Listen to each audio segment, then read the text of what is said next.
trik jitu mulai bisnis di era digital? Mungkin teman-teman di sini ya, mungkin ada yang sudah menjalani bisnis, ada yang mungkin sedang berpikiran nih, kapan ya gue bisa start untuk mulai bisnis. Ini mungkin ada beberapa poin-poin yang mungkin kalian bisa dapetin insight dari sini, mungkin kalian bisa dapetin ilmu dari sini untuk menentukan bisnis kalian ke depan.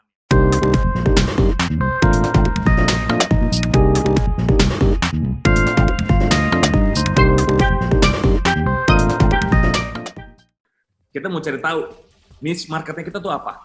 Ya, niche marketing menurut The Balance SMB itu adalah bagian dari sebuah industri dengan target pasar dan konsumen yang lebih spesifik. Ya, niche market itu istilahnya adalah target market yang lebih spesifik. Kita tahu nih kita mau mulai bisnis. Bisnis apa ya yang mau saya mulai? Ya, kita mulai telah lagi. Bisnisnya saya mungkin mau di bidang fashion. Ya, di bidang makanan, di bidang apapun, tentukan dulu bidangnya apa. Ya, setelah kita udah tahu bidangnya nih, kita kecilkan lagi. Apalagi nih, saya kalau misalnya orang jualan makanan, pasti target marketnya adalah orang-orang yang mau makan, sudah pasti. Ya, yang mau makan ini siapa? Orang-orang umur 60 tahun, orang-orang umur 50 tahun, umur 30 tahun, atau target market kita anak-anak. Luas sekali, kita harus spesifikin lagi. Jangan sampai kita hadir gitu ya, ya siapa aja yang mau makan. Nggak bisa. Kalau niche marketnya kita harus tahu spesifikasinya di mana. Target market kita tertuju kemana. Mungkin akan melebar seiring perjalanannya waktu, tapi di awal kita harus spesifik dulu, kita mau kuat di mana. Jangan sampai kita keluar dengan kita terlalu pikirin produk, kita terlalu pikirin rasa gitu ya. Misalnya kita mau bisnis makanan, kita terlalu pikirin rasa gitu ya, terlalu pikirin kopinya harus ini, kopinya kita lupa sama target market kita itu siapa. Ya, ternyata jualannya cuma di ruko pinggir jalan, tapi pakai kopinya hire terlalu tinggi. Itu pun juga nggak balance. Jadi kita harus tahu nih, niche market ini akan menentukan segalanya. Jadi tahap kedua adalah kita harus tentukan niche market kita tuh di mana. Ya, dari mungkin yang target kita banyak banget, kita kecilkan lagi. Misalkan kita ada di bidang fashion, ya, misalnya.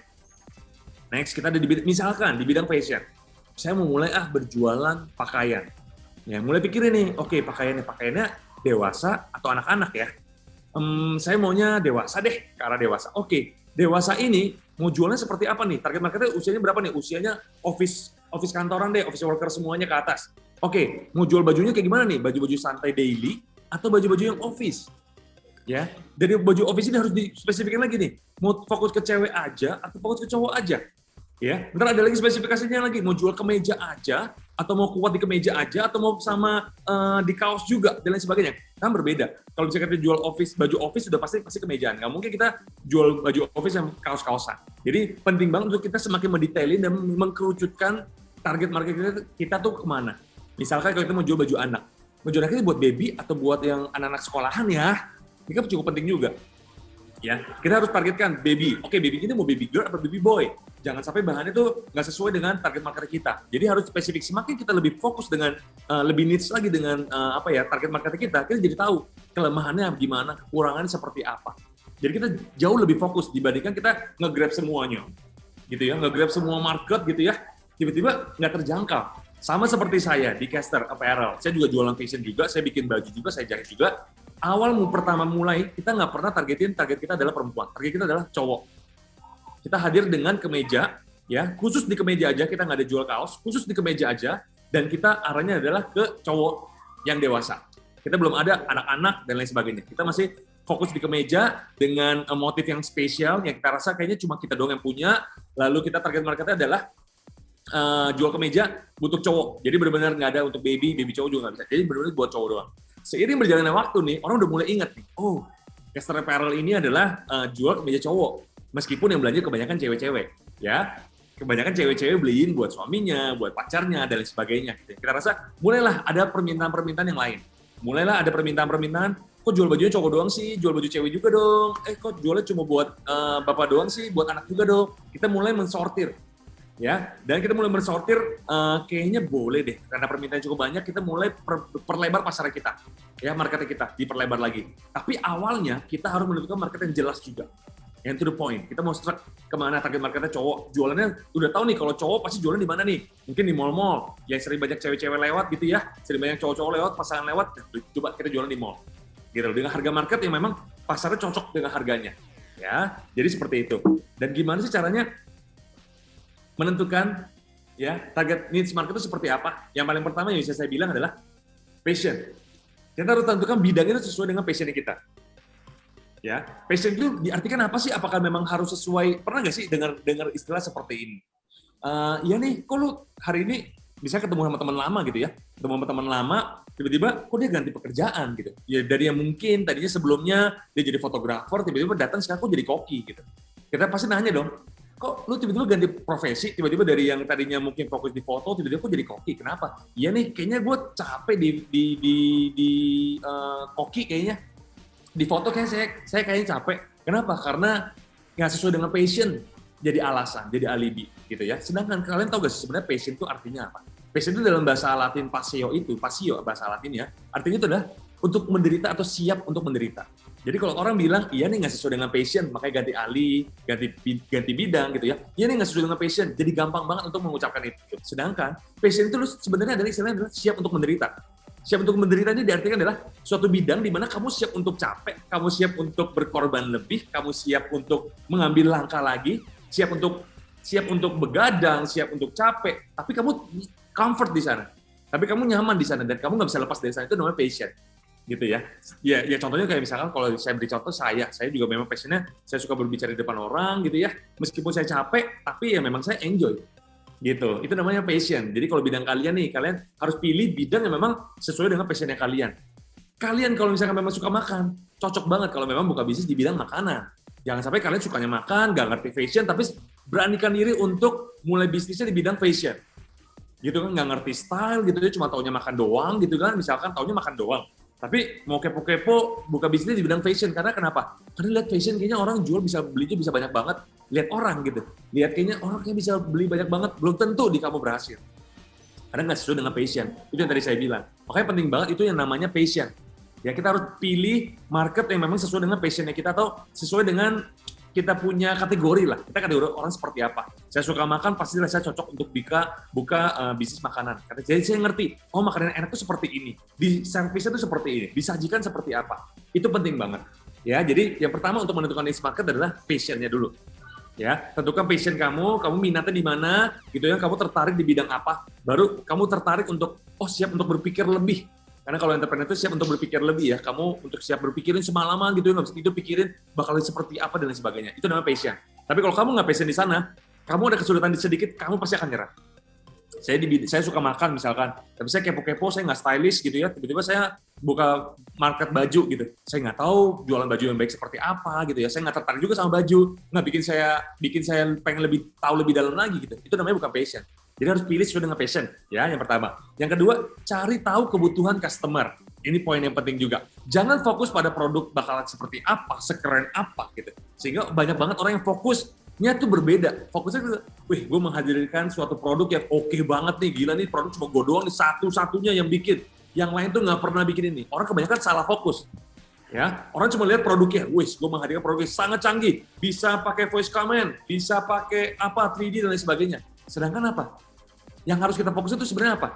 Kebutuhan dan juga permasalahan customer. Itu yang paling penting. Kebanyakan orang cuma fokus sama produknya bakal sekeren apa gitu, mulai bisnis seolah-olah tuh keren sekali. Sedangkan kita salah fokus. Yang harus kita jadi fokus adalah kebutuhannya serta permasalahannya apa. Ya, kalau kita bisa lihat nih kayak Gojek dan sebagainya itu hadir tuh karena mereka fokus pada permasalahannya. Gitu ya. Gojek pertama kali hadir karena mereka fokus pada orang tuh kalau misalkan mau naik transportasi motor tuh kayaknya harus ke pengkolan, digodain ojek pengkolan gitu ya, dikerubunin gitu ya, saya aja dan lain sebagainya. Nah, akhirnya dia melihat permasalahan itu, timbullah solusinya dengan menghadirkan aplikasi ojek secara online yang terarah gitu loh, yang spesifik seperti itu. Itu karena mereka melihat pada permasalahannya. Mereka bukan berfokus pada gue bikin aplikasi yang super keren dengan menghadirkan bla bla bla bla, ternyata nggak sesuai dengan market, nggak sesuai dengan kebutuhan customer. Ya, jadi kalian harus tahu nih, kalian memulai suatu bisnis tuh karena apa? Kebutuhan customer kah atau ada permasalahan di situ? Itu jadi nilai kuncinya kalian. Jangan buka bisnis cuma karena kayaknya itu bagus deh, buat seperti itu kayak keren deh. Wih, itu punya restorannya kayaknya canggih deh, gue mau bikin yang estetik seperti apa. Itu customer nggak butuh seperti itu. Customer cuma butuh permasalahan itu apa dipenuhi, sama kebutuhan itu apa dipenuhi. Seperti itu, ya. Jadi ini semoga ngebantu kalian jadi lebih spesifik lagi. Yang ketiga untuk menentukan niche market seperti apa? Riset kompetitor.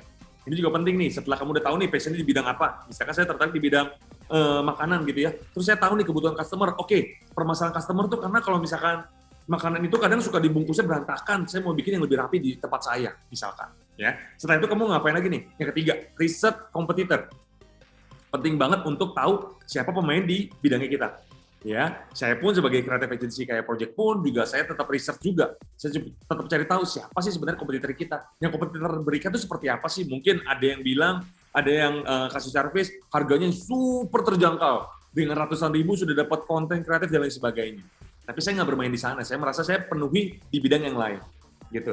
Ya, jadi penting banget untuk tahu riset kompetitor. Caranya paling simpel nih ya. Kita bisa melalui Google Trend.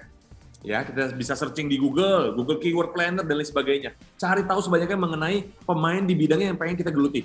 Ya, cari tahu apakah ada direct kompetitornya seberapa besar. Cari tahu kelemahannya mereka. Misalnya kamu udah tahu nih di bidang makanan gitu ya, kayaknya yang bikin kemasannya oke, kayaknya ada satu nih yang ini, brand A gitu ya. Setelah lebih dalam lagi, dia sudah ngapain aja, bentuknya seperti apa. Ya, cari tahu sampai kamu menemukan kelemahan dia. Nah, ini nih yang dia nggak punya. Ini nih yang dia nggak ada. Dan gue bisa penuhi di brand saya, bisnis saya, gitu. Dan kita buat dan kita create. Itu pentingnya riset kompetitor. Riset kompetitor nggak cuma kita cukup tahu doang ya, tapi kita juga bisa tahu kelemahan dari kompetitor kita tuh apa sih. Kita cari tahu dan kita penuhi di sana.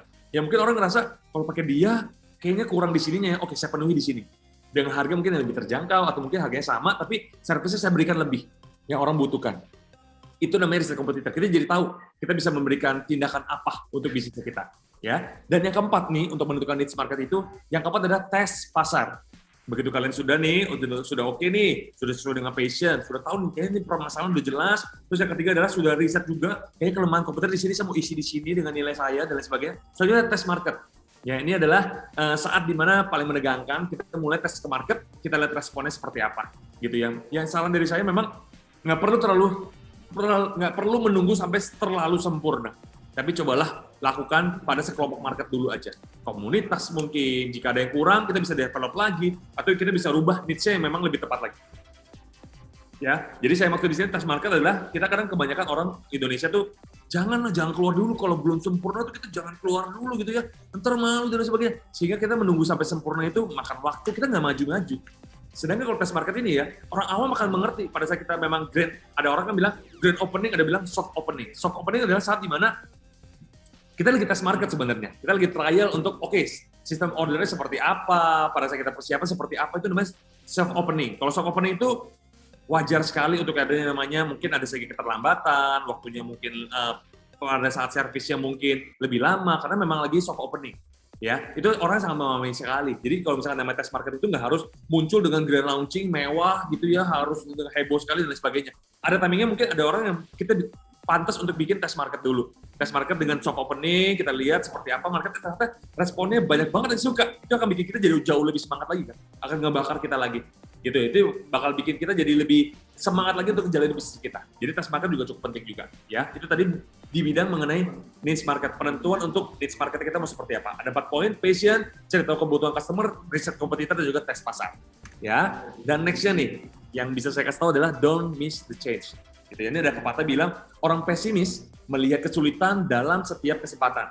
Setiap ada kesempatan dia pasti bilang, susah lah, gue nggak bakal keterima lah. Tapi orang optimis melihat peluang dalam setiap kesulitan. Orang optimis nih, lagi keadaan susah pun, dia bisa melihat satu titik peluang. Jadi ini penting banget nih dari Winston sih. Jadi dalam jalin suatu bisnis tuh, pasti banyak banget tantangannya. Pasti banyak, apalagi kalau misalkan dalam tim juga gitu ya. Pasti ada orang yang pesimis, ada orang yang optimis. Tapi kita harus ngelawan sih. Kalau dari saya pribadi, saya pun jujur bukan berarti orang yang optimis 100%. Saya juga ada titik di mana saya pun juga ngerasa agak ngedown juga, agak capek juga. Tapi itulah pentingnya kita bangun tim. Di bangun tim itu kita jadi ada orang yang bisa menyemangati kita lagi. Gitu ya, mungkin kita melihat agak kesulitan di setiap ada kesempatan tapi kita merasa sulit gitu ya. Tapi kalau dengan adanya tim itu bikin kita jadi lebih, kita bisa melihat peluang gitu loh. Kita ngerasa kita nggak sendiri gitu kan, kita ngerasa kayaknya ada yang kuatin dan kita kita mau fight, kita mau capek, kita mau berjuang untuk bisnisnya kita. Ya, saya pun sampai saat ini pun bisa sampai titik ini pun bisa jadi entrepreneur, bisa sampai influencer dan lain sebagainya itu karena saya nggak melewati kesempatan yang sudah Tuhan berikan. Ya, dalam arti seperti apa? Saya pun juga awal mulanya gitu ya, mulai beranikan diri, foto-foto, upload dan lain sebagainya itu juga juga karena kesempatan ya gitu. Karena Tuhan kayaknya kasih kesempatan saya untuk bisa beli kamera, saya mulai terjun, ternyata ada Tuhan kasih kesempatan untuk ada orang manggil saya gitu ya. Saya mulai ngerasa oke, ini jadi suatu bidang yang baru yang akan saya geluti gitu. Dan saya ambil kesempatan itu. Coba kalau misalkan saya melewatkan kesempatan itu, saya nggak memberanikan diri untuk lebih lagi, untuk upgrade diri, ya saya akan di situ aja. Gitu. Ini penting banget nih untuk kita, jangan sampai kita kalah sama pikiran kita. Karena pikiran kita ini memang suka berpikir yang aneh-aneh dan juga bikin kita jadi kacau juga. Tapi penting banget kita punya mindset yang selalu optimis sih dalam satu bisnis ya. Meskipun kita lihat kesulitannya susah nih, tapi kita optimis dulu aja. Dengan kita ada jiwa optimis di dalamnya nih ya, ke depan kesulitannya pun pasti bisa dilewatin. Meskipun ya dalam hati kecil kita mungkin agak sedikit ragu, tapi optimis kita harus jauh lebih besar. Itu kita manusiawi sekali ya, namanya orang agak sedikit ragu, ada keraguan, dikit gitu ya. Asal jangan sampai itu keraguan itu bikin kita jadi kesulitan buat kita. Ya, jadi harus dipikirkan nih. Kita harus pinter-pinter untuk pilih mindset apa yang mau ada di sini. Itu penting banget gitu ya. Saya pun juga kalau lihat ada kesulitan apapun, pastilah getar juga. Tapi kita harus tetap optimis, tetap harus semangat, tetap harus melihat kesempatan yang ada itu seperti apa. Ya, ini kalau kita tahu nih di pandemik seperti ini nih ya, banyak banget nih orang-orang yang lihat kesulitan ya, ada orang di PHK lah, orang nggak bisa makan lah, pandemik ini semuanya bertaburan gitu ya, kesulitan semua. Tapi orang-orang pesimis ini pasti akan melihat, wah nggak benar-benar gue nggak bisa berkembang, nggak apa-apa lah. Semua orang banyak yang rugi, saya pun juga rugi, ya nggak apa-apa lah. Nggak bisa seperti itu. Kalau orang optimis nih, bisa lihat peluang. Tiba-tiba muncul usaha jual masker, usaha jual hand sanitizer, usaha jual face shield, dan lain sebagainya. Itu dia melihat peluang. Coba kalau semua orang di dunia ini cuma melihat kesulitannya, ya itu dunia akan mati. Jadi penting banget untuk kita punya mindset gitu ya, punya mindset yang optimistik. Dan jangan lewatkan kesempatan. Kesempatan kita bisa jualan aja. Jangan sampai nunggu sempurna banget, kita baru nunggu untuk jualan gitu, nggak bisa. Ya, jadi yang penting punya semangat untuk maju juga. Ya. Mantap ya. Oke. Wah, ini gimana teman-teman tipsnya dari Steven tuh keren banget ya. Jadi tadi harus punya mindset entrepreneur, terus juga harus menentukan niche market gitu, dan juga kita harus bisa don't miss the change gitu ya. Jadi jangan nunggu harus sempurna gitu ya. Kalau nunggu sempurna itu nggak jalan-jalan gitu ya. Itu tadi ada yang menarik ya, Steven ya. Jadi kalau begitu kita tes pasar gitu, kita bisa ya akhirnya ngerubah niche market kita juga gitu ya. Bisa banget. Bisa banget, mungkin sekali. Oke, dari tadi niche marketnya akhirnya setelah kita tes pasar, oh ternyata nggak tepat gitu ya, itu juga kita bisa ngerubah niche marketnya juga pasti di situ ya. Ada next step-nya lagi pastinya. Kita kepikir, oke ini kurang tepat kenapa nih? Pasti ada pemikiran seperti itu kan. Kurang tepat kenapa? Karena kita pasarinnya mungkin di tempat yang nggak cocok mungkin, atau mungkin kita pasarinnya di komunitas yang kurang tepat mungkin. Kita harus tes market juga ke tempat-tempat yang lain. Kita lakukan riset lah gitu. Oke.